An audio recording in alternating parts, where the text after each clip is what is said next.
Spider মাকড়সাটা কত বড়, কি করছি?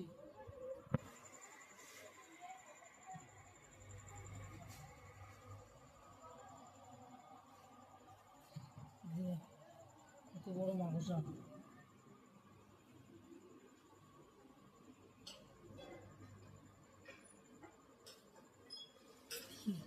পিঠে পিঠে এই আরেকটা ঠ্যাং নেই মনে হচ্ছে রে, একটা ঠ্যাং মনে হয় কোথাও কেটে ফুটে গেছে। কত বড় দেখেছিস ঠ্যাংগুলো? এর মনে হয় দুটো ঠ্যাং নেই। হ্যাঁ, ওই একটা ঠ্যাং আর এই একটা ঠ্যাং হয়তো কিছু ধরেছিল।